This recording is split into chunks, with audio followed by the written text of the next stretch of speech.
예, 방금 보도해드린 정재윤 기자가 지금 옆에 나와 있습니다. 앞서 리포트 잘 봤는데 반 총장에 대한 평가 가운데 좀 부정적인 부분들이 주를 이루고 있습니다. 물론 정재윤 기자가 일부러 그랬을 리는 없는 것 같고 외신들도 대체로 비슷한 평가를 하고 있긴 합니다. 긍정적으로 평가할 부분도 찾아보면 물론 있죠. 그렇습니다. 오늘 미국 외교전 문제인 포린 폴리시도 반 총장에 대한 평가를 한 기사를 냈는데요. 예. 이 기사를 보면 반 총장의 최대 업적으로 꼽는 게 바로 파리 기후 변화 협약입니다. 예. 유엔 전문가는 이 기사를 통해서 이 기후 변화 대응에 대해 때문에 이 반 총장에 대한 평가가 C급에서 B급으로 올라갔다 이렇게 말을 했습니다. 예. 그 외에도 임기 내에 성소수자와 그리고 여성 인권을 위해서 애쓴 점도 긍정적으로 평가됐습니다. 예.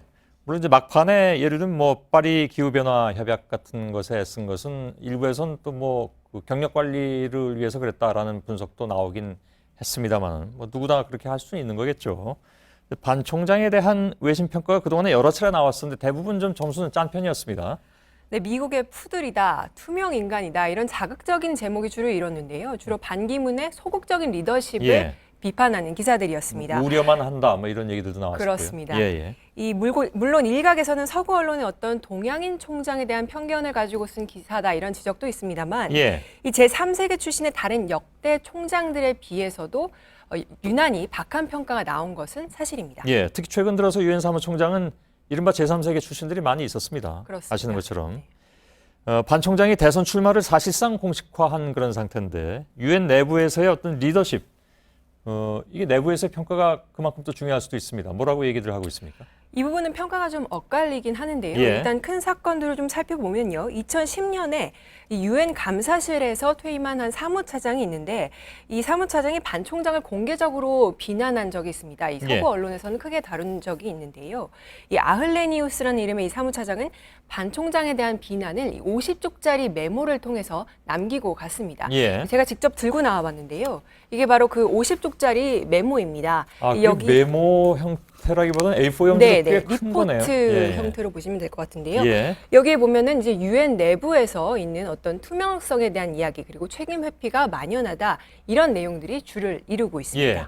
근데 그런 그 메모를 남긴 사람들을 그 입장을 가끔 보면 상대에 대한 어떤 그 반감, 뭐 개인적 뭐 감정이 작용할 때도 있고 뭐 그런 거 아닙니까 혹시? 그런 부분이 전혀 없다고 단정할 수는 없습니다. 예. 하지만 기본적으로 반 총장이 감사실에 대해서 어떤 독립성을 침해했고 그리고 이 유엔을 통제하려고 했다. 그래서 이 반발이 컸다. 이런 얘기들은 당시에도 얘기가 많이 나왔었던 부분입니다. 예. 어쨌든 제가 직접 이 사무차장에게 이메일을 보내서 확인을 좀 해봤습니다. 그랬더니 실제 유엔 내부 문제와 이 부패 등을 다룬 책을 발간했다고 합니다. 이 스웨덴어로 발간을 했는데 예.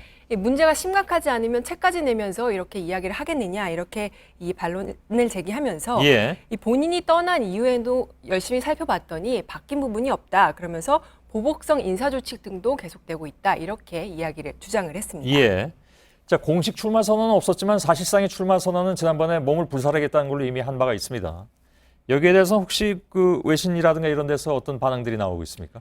일단 토마스 와이즈 교수라는 분은 이제 유엔 측에도 자문을 해주는 이 미국 내에서 유엔 전문가로 꼽히는 교수입니다. 예. 이 교수와 직접 통화를 해봤더니 실제 유엔 내부에서 이 반 총장이 대선에 출마할 거다 이런 이야기는 한 3년 전부터 돌았다고 합니다. 예. 그러면서 1년 전쯤에는 한 유엔 직원이 이 토마스 교수에게 직접 전화를 해서 국내 5년 거주 규정에 대해서 국내 거주 5년 규정에 대해서 직접 질문을 했다고 합니다. 예. 그런데 이제 토마스 교수의 경우에는 한국 사람이 아니기 때문에 이 규정에 대해서는 알 수가 없기 때문에 잘 몰라서 답을 해주지 못했지만 이런 질문을 받았을 때 대선에 출마할 걸로 보인다 이렇게 짐작을 했다고 합니다. 예, 알겠습니다.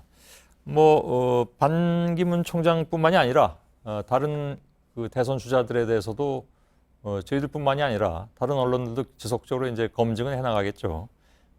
반 총장으로서는 이제 처음 저희들이 다룬 셈이긴 한데 앞으로도 좀 다룰 기회는 좀 있을 것 같습니다. 박연차 씨로부터 그 돈을 받았다라는 것에 대해서는 저희들이 오늘 그걸 정식 뉴스로 다루진 않는데요. 여기에 대해서는 그 대변인격인 사람이 대한민국에 대한 모독이라고 얘기했는데 그 발언에 대한 부적절성도 사실 오늘 얘기가 많이 됐습니다. 반기문 총장 자신이 대한민국은 아니지 않느냐 그런 얘기인데 그 사실 여부를 떠나서 말이죠. 그건 이따 비하인드 뉴스에서 좀 다뤄보도록 하겠습니다. 정재윤 기자였습니다.